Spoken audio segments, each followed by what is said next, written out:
Hola, hoy vamos a hablar sobre la filogenia y ontogenia del sistema nervioso. La palabra filogenia fue introducida por Ernest Haeckel en 1866, quien se inspiró en la obra de Charles Darwin. Esta se utilizó para describir el desarrollo en la historia genética de las especies. Según Montagut en 2021, la filogenia es el estudio dentro de la biología que se dedica a estudiar el origen y el desarrollo a lo largo de la historia evolutiva de las especies que pueblan el planeta. Entonces, si hablamos de la filogenia del sistema nervioso, el cerebro es quien juega el papel más importante. Según Álvarez, en 2013, refiere que el cerebro es quien más se desarrolló a lo largo de toda la evolución, y esta está ligada a nuestro comportamiento y actividades mentales, que se fueron desarrollando de forma gradual. Ahora hablaré un poco sobre los aspectos filogenéticos. La filogenia viene a ser una parte de la biología, que se encarga del estudio de especies de manera general, en su contraparte con la ontogenia. Según Alba, 2013, la evolución del cerebro en el hombre ha sido uno de los más complejos y organizados. Esto se trataría del más complicado hasta hoy en día. Etimología de ontogenia. Del prefijo onto, que es ser o ente, y genia, que es genos, significa origen, y respectivamente tenemos el origen del ser. La definición de la ontogenia, según Álvarez, define la historia de transformaciones de una unidad como resultado de una historia de interacciones a partir de su estructura inicial. En pocas palabras, es la historia del cambio de un ser vivo en particular. Factores ontogenéticos. Las evidencias filogenéticas se reflejan en la ontogénesis neurológica prenatal.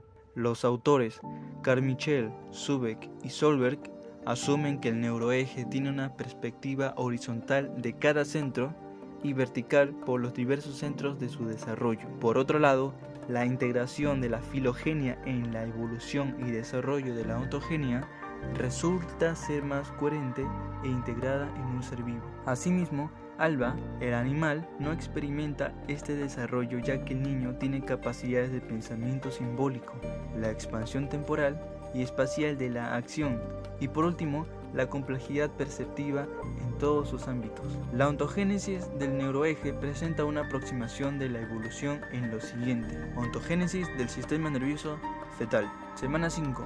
Se forman los ganglios y los nervios espinales. Semana 6. Se diferencian los dos hemisferios. Semana 7. Surge el tálamo y el hipotálamo. Semana 10. Formación concluida de la médula espinal. Semana 14. Aparición de vías sensoriales intersegmentales del cerebro. 4 meses. Surge la función motora, el mesencéfalo y la fisura central que distingue los territorios frontales de los parietales. 5 meses.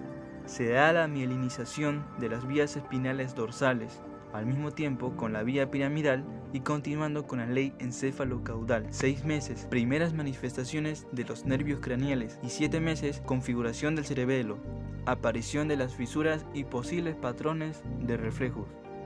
Bueno, ahora yo les explicaré la embriología del sistema nervioso central. El desarrollo embrionario del sistema nervioso es importante ya que permite entender muchos aspectos de su anatomía y se denominan en 6 fases, y esas son la inducción dorsal, que se desarrolla hacia la tercera semana de gestación a partir de la placa neural, que es una estructura más o menos ovalada ubicada en la porción cefálica del embrión, originada del endórnemo embrionario. En los siguientes días los bordes de la placa neural se elevan, se acercan y se fusionan en la línea media. Como resultado se forma una estructura tubular con una posición estrecha caudal que dará como origen a la médula espinal. Luego la segunda fase es la inducción ventral, que sería la actividad máxima tiene lugar hasta la quinta o sexta semana de gestación, donde se desarrolla. Los procesos inductivos en esta etapa del desarrollo tienen que ver con la formación de la cara y la porción anterior del cerebro. Luego en la tercera fase seguiría la proliferación neural. Ocurre entre el segundo y cuarto mes de gestación. Las neuronas de células gliales se originan a partir de las zonas ventriculares y subventriculares. Durante este periodo ocurre la multiplicación neuronal en el interior del tubo neural ya formado. Luego la cuarta sería la migración neuronal. que se refiere a una serie de eventos por los cuales se moviliza desde un sitio de origen hacia otro sitio, al nivel de la zona ventricular y subventricular, hasta el lugar en el cual se va a ubicar permanentemente. Los mayores procesos de migración neuronal ocurren en el tercer al quinto mes de gestación. Luego el quinto es la organización neuronal. Este proceso se inicia a partir del sexto mes de gestación y hasta varios años de vida del postnatal. Los objetivos fundamentales de esta etapa del desarrollo son básicamente alcanzar una adecuada alineación, orientación y disposición en las capas neurales corticales, elaborar ramificaciones, oxinas y dendritas, establecer contacto sináptico y una organización en las células gliales. Estos eventos son de suma importancia debido a que establecen un elaborado circuito interneuronal, característica especial del cerebro humano. Y por último es la mielinización. Se inicia a partir del segundo trimestre de la gestación, continuando hasta la vida adulta. Las áreas de mayor mielinización son las que tienen que ver con las funciones asociativas y motoras, paralelo con el proceso del desarrollo anatómico. Ocurre el desarrollo de los neurotransmisores encargados de los mecanismos de comunicación interneuronal. Sistema nervioso la tienen todas las especies, incluyendo los humanos. Como podemos observar, cada una de ellas es diferente. Explicando el sistema nervioso del ser humano. Las clasificamos en dos: el sistema nervioso central y el sistema nervioso periférico. El sistema nervioso central está compuesto por el encéfalo y la médula espinal. El encéfalo está el cerebelo y el tallo cerebral. Roger Sperry obtuvo el Premio Nobel de Fisiología en 1981, descubriendo que el cerebro se encuentra compuesto por dos hemisferios, derecho e izquierdo, separados por la cisura longitudinal. El hemisferio izquierdo se relaciona con habilidades en el ámbito cognitivo de tipo verbal, lectoescritura, símbolos básicos, comprensión del lenguaje y reglas gramaticales. El hemisferio derecho tiene que ver con orientación sistemática, comunicación no verbal, percepción sensorial, orden y secuencia, conocimiento espacial, habilidades visoespaciales, apreciación musical, conductas afectivas, reconocimiento de emociones y expresiones faciales de cada una de ellas. Esta especialización hemisférica permite mejor control de las funciones e interrelaciona la información procesada por cada hemisferio a través del cuerpo calloso. Organización funcional del cerebro. Hoy en día se acepta que el cerebro está organizado según 3 bloques funcionales que trabajan conjuntamente. Estos bloques se dividen en bloque regulador del turno y la vigilia. Las estructuras cerebrales encargadas de esto se asientan en regiones del tronco cerebral, concretamente en el tálamo, el hipotálamo y la formación reticular. También participa la corteza límbica, situada en las porciones mediales de los hemisferios. La formación reticular tiene un papel muy importante en el mantenimiento del estado de la vigilia y la activación del córtex. El segundo bloque es la recepción, la elaboración y el almacenamiento de la información.